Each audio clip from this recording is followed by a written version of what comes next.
Sabe, na engenharia tradicional, o diagnóstico de um problema é tipo quase como olhar para um raio-x. Aham, bem por aí. É binário, né? Alguém quebra o braço, a chapa mostra aquela linha branca irregular, o médico aponta e diz exatamente onde está a fratura.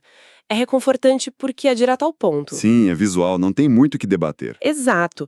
Mas, assim, no mundo do desenvolvimento ágil e da inovação de software, a máquina de raio-x simplesmente para de funcionar. O diagnóstico e os requisitos ficam incrivelmente nebulosos. Fica tudo no escuro, né? Fica. E para entender como navegar nessas águas turvas sem afundar o projeto, o nosso mergulho profundo de hoje vai destrinchar as notas de um material bem fascinante chamado 14 Preparação para Escrever Ótimas Histórias de Usuário. Um texto excelente, por sinal. Muito bom. E a nossa missão nessa análise hoje é descobrir como a empatia e a estrutura narrativa podem, de fato, substituir aquelas listas antigas e super engessadas de requisitos. Que ninguém aguenta mais ler. Pois é. A ideia é ajudar as equipes a construírem exatamente o que o negócio precisa.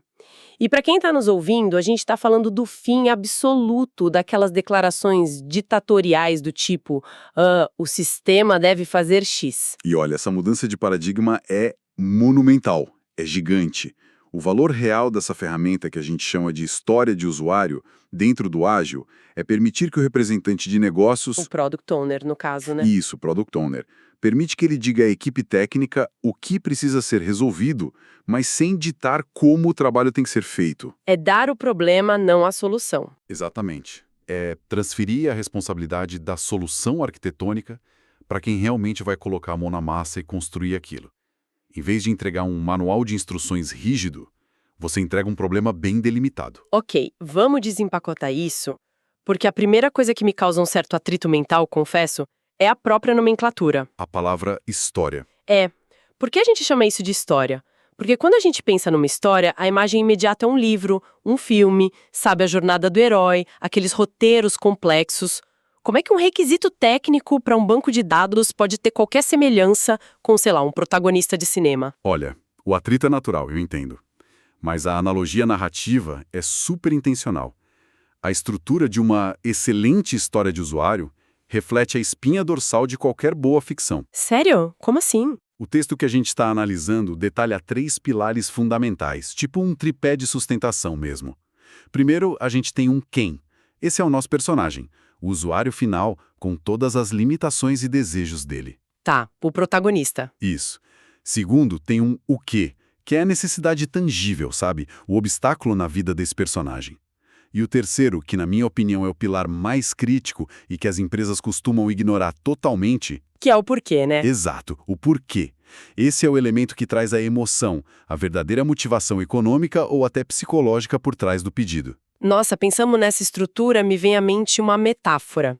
A galera costuma usar aquela de dar o destino ao motorista de táxi, né? Aham, muito comum. Mas lendo esse material, eu pensei numa coisa um pouco mais extrema. Tipo, coordenar uma equipe de resgate numa montanha. Uau, ok, gostei. Como seria? Tipo assim, se alguém apenas disser pro piloto do helicóptero, voem na latitude X, desça o guincho a 20 metros por minuto e depois suba, a chance de dar um desastre enorme se o vento mudar é gigante. Com certeza. Ele vai seguir a regra e bater na montanha. Exato. Mas se a instrução for, temos um alpinista ferido no Pico Norte, que é o nosso quem, precisamos içá-lo antes do anoitecer, que é o quê, para que ele sobreviva à tempestade que está chegando, o nosso porquê, a dinâmica muda completamente, não acha? Muda tudo. É uma representação formidável de como o mecanismo funciona. A equipe de resgate, que no nosso caso é a equipe técnica, ganha liberdade e o contexto para decidir a melhor manobra. Eles podem ajustar a altitude, desviar de um obstáculo que não estava no mapa. O contexto emocional e prático não dita a técnica, ele empodera a técnica. Perfeito. A equipe técnica é quem detém a expertise do voo, digamos assim. Mas, olha, o material levanta um alerta bem severo sobre isso. Qual alerta? A gente não pode simplesmente aceitar a primeira versão da história que o cliente ou a área de negócios entrega. Ah, claro, porque raramente vem redondinha. Sim, uma história de usuário na sua concepção inicial não é um contrato assinado e imutável. Ela é, na verdade, um convite para um interrogatório produtivo. Um interrogatório produtivo. Gostei desse termo. O texto enfatiza muito que manter a história inicial curta e simples é só a isca. O trabalho de verdade acontece logo depois, na interação, quando a equipe começa a fazer perguntas bem precisas para gerar empatia genuína e mapear o terreno real do problema. Sabe que lendo o caso de estudo central do material, aquele famoso exemplo do gerente do prédio, o que mais me deixou surpresa não foi nem o pedido inicial, mas exatamente essa investigação posterior. O caso do prédio é um clássico. É muito bom. Porque o gerente do prédio, que era o nosso Ken, ele queria reduzir o custo da iluminação. Esse era o quê? E a motivação financeira dele era bater a meta de cortar 15% dos custos totais de energia do edifício. Esse era o porquê. Uma premissa bem direta. Mas a equipe não saiu correndo para comprar um monte de lâmpada nova. Não mesmo. Eles começaram a questionar a própria realidade física daquele prédio. E sabe, se conectarmos isso ao cenário maior, essas perguntas céticas são o verdadeiro núcleo da inovação ágil. Com certeza. É o que o autor define como a descoberta das premissas. Sem entender essas restrições físicas, de tempo, de grana, a equipe técnica ia operar totalmente no escuro. Literalmente e figurativamente, né? Literalmente. O pior ainda, iam basear o projeto todo em suposições perigosas. E eu fiquei pensando, peraí, o gerente é realmente o usuário correto da iluminação e reduzir 15% do total de energia só mexendo na luz? Isso é sequer possível? E as premissas que eles descobriram desmontaram qualquer solução óbvia, né? Totalmente. Eles foram investigar e constataram que a área de trabalho tinha luz em excesso. Era uma superiluminação crônica. E tem o detalhe das lâmpadas, né? Isso. Eles descobriram que o sistema usava lâmpadas halógenas, não eram aquelas fluorescentes comuns e, mais importante, mapearam a infraestrutura toda. Eram 1.000 reatores de teto, cada um com 2 lâmpadas tubulares. É muita luz. E para quem pudesse duvidar daquela meta louca dos 15%, eles confirmaram um dado bizarro. A iluminação representava astronômicos 40% do gasto total de energia daquele prédio. 40% só de luz. É assustador. Muito. E para coroar a complexidade da coisa, impuseram uma restrição de tempo brutal, qualquer solução precisava ser implementada num único fim de semana e tinha que ser 100% reversível. Caso a galera reclamasse na segunda-feira. Exato. Se os inquilinos odiassem a luz nova na segunda de manhã, tinha que dar para desfazer tudo. E aí eu te pergunto, quantas vezes projetos falham miseravelmente simplesmente porque ninguém se deu ao trabalho de olhar para o teto e contar os reatores antes de escrever uma linha de código? A esmagadora maioria das vezes, infelizmente. O levantamento exaustivo dessas variáveis transforma um pedido genérico de vamos reduzir custos, num quebra-cabeça super específico. As premissas delimitam o campo de jogo, né? Delimitam totalmente. Mas assim, uma vez que o tabuleiro está montado com essas peças todas, surge o próximo obstáculo metodológico. Que é... Como a equipe técnica prova de forma inquestionável que resolveu o problema sem cair em interpretações subjetivas. É para isso que servem os critérios de aceitação. Ah, sim. E o material é muito incisivo ao alertar contra uma falha comum que as equipes cometem. Os critérios não podem ser tautologias vazias. Sim, a famosa redundância, né? É tipo dizer que o critério de sucesso para a água ferver é que ela esteja fervendo. O texto deixa bem claro que não adianta escrever tipo, critério de sucesso, a solução corta 15% da conta. Isso não ajuda ninguém. Como é que você testa isso na prática durante a semana de desenvolvimento? Não testa. Exatamente. Critérios de aceitação têm que ser testes de estresse práticos, testes binários aplicáveis no mundo real. Para esse caso do prédio, os testes foram incrivelmente pragmáticos. Quais eram mesmo? Primeiro, a solução pode ser implementada pela equipe de manutenção interna, sem ter que contratar ninguém de fora. Segundo, a solução garante que a iluminação não vai aumentar em nenhum ponto do prédio. E terceiro, o processo todo pode ser revertido em 48 horas. São condições que protegem o negócio, né?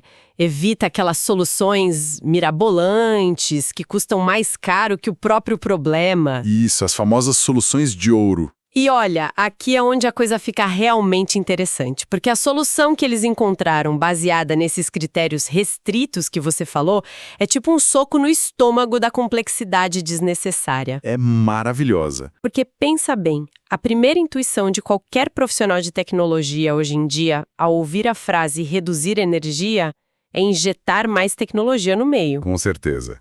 Vamos arrancar tudo, colocar LED de última geração. Sim. Vamos botar sensores de presença com internet das coisas conectadas a um app na nuvem. Mas lembra das premissas que a gente falou. O prédio já usava halógenas. Elas já são eficientes. Exato. O custo de capital para fazer um retrofit inteiro para LED ia destruir o retorno financeiro a curto prazo. E levaria meses, falhando totalmente naquele critério de ser feito num final de semana. Então, qual foi a solução mágica da equipe?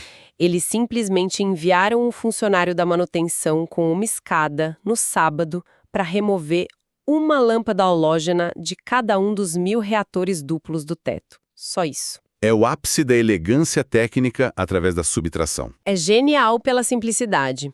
Como o ambiente já estava super iluminado, tirar metade das lâmpadas deixou a luz no nível ideal, confortável. E como a luz representava 40% da conta... Cortar a iluminação pela metade reduziu o custo total em 20%. 20%. O que esmagou a meta original, que era só 15%. Um único cara, uma escada, tudo feito no fim de semana. E totalmente reversível se alguém reclamasse na segunda, era só o cara subir na escada de novo e rosquear a lâmpada de volta. E ainda tem um bônus nisso, né? Ah, sim, a cereja do bolo. O prédio acabou ganhando um estoque gratuito de 1000 lâmpadas halógenas quase novas para usar nas manutenções dos próximos anos. Sensacional. Sabe, o que esse caso demonstra de forma irrefutável para quem nos ouve é que inovação raramente significa adição tecnológica. A gente tem essa mania de querer adicionar coisas. Nossa, muita mania. Mas, muitas vezes, o maior retorno sobre o investimento vem da compreensão profunda da dor do usuário. A equipe resolveu o problema de um jeito tão limpo porque a empatia e o rigor na coleta das premissas blindaram o projeto contra o exagero. Blindaram total. Mas assim, resolver o problema de uma lâmpada com empatia é brilhante no nível micro. Só que o texto levanta um alerta fascinante. E se a gente multiplicar essa necessidade de empatia por 50 equipes de software espalhadas por uma empresa global? Aí o bicho pega. Virá um caos colossal se não tiver uma estrutura muito bem definida. Vira. E é aqui que o material introduz a hierarquia de planejamento, quebrando a complexidade do projeto em 4 níveis: temas, épicos, histórias e tarefas. Olha, escalonar a narrativa é, talvez, o maior desafio de toda a metodologia ágil. Para não se perder no caminho, o autor exige essa estratificação. No nível mais alto, a gente tem os temas. Que são aquelas apostas mais estratégicas, né? Isso, decisões de nível executivo, direcionamentos de mercado. Abaixo dos temas, vem os épicos. São aquelas iniciativas enormes que são complexas demais para serem concluídas num único ciclo de trabalho, num único sprint. Aí, esses épicos se quebram nas histórias de usuário, que podem variar de tamanho, mas idealmente devem ser concluídas em poucos dias. E lá na base dessa pirâmide inteira estão as tarefas. Que é o código em si. É o passo a passo técnico, puramente técnico, que o desenvolvedor vai executar. Sabe, pensando nessa hierarquia, a galera costuma usar aquela imagem da boneca russa, matriótica, né? Sim. Uma dentro da outra. Mas sempre me pareceu muito passiva essa ideia. Lendo as notas, me pareceu muito mais com fractais geográficos. Fractais geográficos, como assim? Imagina o planejamento de uma expedição intercontinental. O nosso tema seria a decisão estratégica de explorar a Europa em vez da Ásia. É a direção do investimento, certo? Certo, o alvo principal. O épico seria o mapa rodoviário completo de toda a Itália. A história de usuário é aquele roteiro detalhado para passar um dia em Roma, com o objetivo bem claro do que você vai visitar. Entendi. E a tarefa é o ato físico, o passo a passo de ir até a maquininha da estação e comprar o bilhete de metrô. Olha, é uma analogia formidável, viu? Ilustra perfeitamente o perigo que o texto aponta. O aviso mais contundente do autor é sobre o que acontece quando a organização perde a conexão entre esses níveis todos. É aí que mora o perigo. Totalmente. Porque se os desenvolvedores começarem a receber apenas a instrução da tarefa, tipo, compre o bilhete de metrô, eles perdem completamente o contexto do tema e do épico. Exato. Se a pessoa só foca em comprar o bilhete, ela não sabe se está indo para o Coliseu ou para um bairro periférico qualquer. Ela pode acabar comprando o bilhete mais eficiente e barato do mundo, para a linha errada. Para onde ninguém quer ir. Isso. E no mundo dos softwares, isso se traduz em criar um código perfeito, com uma arquitetura técnica impecável, mas para um recurso que absolutamente nenhum cliente quer usar. A empatia se desintegra no meio do caminho. Quando a equipe técnica é tratada só como apertadores de botões, a empresa cria um distanciamento psicológico. Isso mata qualquer chance de replicar aquela solução brilhante da lâmpada, por exemplo. Mata mesmo. Ninguém vai ter a sacada da lâmpada se estiver só focado no botão. E é exatamente para combater esse distanciamento, para gerenciar esse caos de milhares de fractais simultâneos, que o material foca muito na execução visual. Sim, a parte prática do dia a dia. Aqui a gente entra no território do Scrum-Ban, né? Aquela fusão das cerimônias do Scrum com o fluxo visual contínuo do Kanban. E assumindo que a nossa audiência já conhece a anatomia básica de um quadro visual, desde o backlog até a coluna de testes, o texto não perde muito tempo com o básico. Ele vai direto para uma provocação bem forte sobre a coluna de status bloqueado. E que provocação necessária, viu? Porque essa coluna de bloqueado é uma armadilha clássica em muito escritório. Vira um cemitério conveniente. Exatamente. O desenvolvedor empaca no requisito que está mal escrito, arrasta o cartão para a coluna de bloqueado, lava as mãos e já puxa um cartão novo para começar a trabalhar. E vai enchendo o sistema de trabalho incompleto, travando o fluxo inteiro, mas o autor argumenta que um item bloqueado não devia ser assim. Devia funcionar como aquela famosa corda de Andon do sistema da Toyota, não é? Precisamente. No sistema da Toyota, se um operário visse um defeito ali na linha de montagem, ele não botava a peça de lado e pegava outra. Ele puxava uma corda e a fábrica inteira parava até o problema raiz ser resolvido. Parava tudo. Tudo. No Scrum eficiente, uma história bloqueada não é um convite para o desenvolvedor ir fazer outra coisa.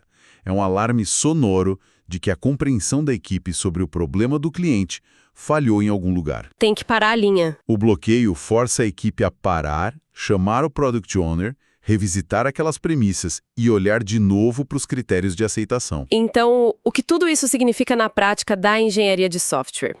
O texto menciona que, enquanto a história de usuário exige debate, exige empatia e muito tempo de reflexão, as tarefas técnicas que compõem a história devem ser tratadas de uma forma, assim, completamente diferente. É uma mudança de marcha, né? Ele sugere que as melhores equipes padronizam exaustivamente essas tarefas técnicas. Criam modelos, templates super rigorosos. Mas eu fico pensando, por que impor tanta rigidez técnica se o objetivo principal do processo ágil é buscar a inovação, a criatividade? Não soa como um contrassenso?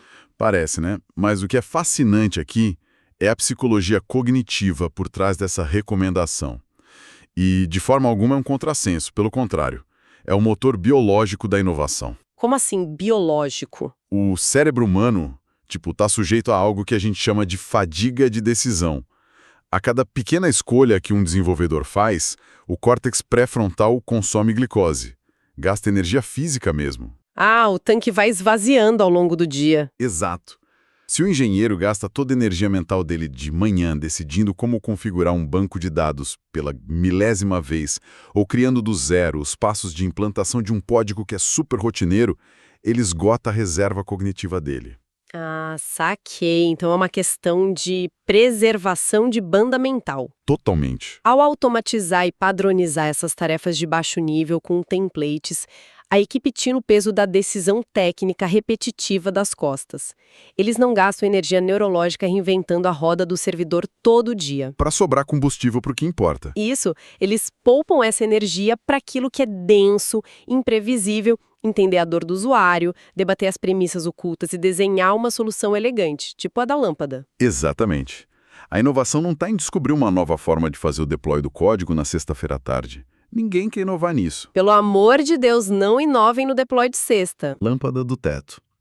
Quando a gente organiza o trabalho previsível com eficiência máxima, a gente libera espaço mental para abraçar a complexidade de negócios, que é onde o valor mora. Olha, se a gente amarrar todos os fios que puxamos durante essa análise das notas hoje, a imagem que se forma é muito poderosa.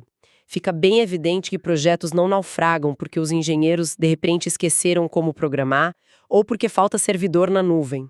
Quase nunca é um problema puramente técnico. Nunca. Eles falham, muitas vezes de forma espetacular, por causa de um déficit crônico de compreensão empática do problema de negócios.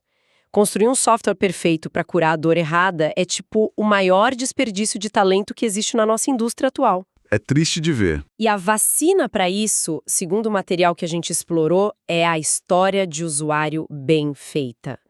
Um personagem real, uma motivação forte, que é aquele nosso essencial porquê, e uma investigação totalmente cética das premissas, traduzida em critérios de aceitação que não aceitam enrolação. Sabe, isso levanta uma questão super importante. E eu acho que é a provocação final ideal para a gente deixar para quem está acompanhando o programa hoje. Manda ver. A gente viu que, quando tratamos um problema técnico e corporativo que é árido e chato, através das lentes de uma narrativa estruturada, com limites claros e buscando o contexto de verdade, as soluções brilhantes e simples emergem quase naturalmente. Sim, a luz no fim do túnel aparece. Isso obriga a gente a olhar para os nossos próprios hábitos no trabalho. Fica a reflexão se a gente começasse a aplicar esse mesmo rigor empático para cada pedido rotineiro que a gente recebe na nossa mesa, se a gente transformasse até o projeto mais enfadonho numa investigação real do porquê. Quanto retrabalho inútil, quanto código descartado e quanta reunião sem fim a gente conseguiria expurgar das nossas vidas amanhã mesmo de manhã. Nossa, é o tipo de reflexão que desfaz muita certeza corporativa, né? E voltando para aquele raio-x da engenharia tradicional que a gente falou lá no comecinho. Aquela ilusão de segurança. Exato. Ele oferecia a ilusão reconfortante de uma linha reta, de um diagnóstico perfeito que não exigia interpretação. Mas num ecossistema complexo, cheio de pessoas, cheio de restrições ocultas e necessidades que mudam o tempo todo, a ilusão da precisão técnica é o caminho mais rápido para o fracasso. Com certeza. Talvez a gente precise aceitar que a ferramenta de ponta mais sofisticada para resolver problemas hoje em dia não seja um novo framework de programação, seja, na verdade, a disposição humilde de sentar, escutar ativamente o contexto e construir juntos uma história que realmente vale a pena ser desenvolvida. É isso. Muito bom. É sobre entender antes de construir. Perfeito. Ficamos por aqui com essa reflexão e até o nosso próximo mergulho profundo.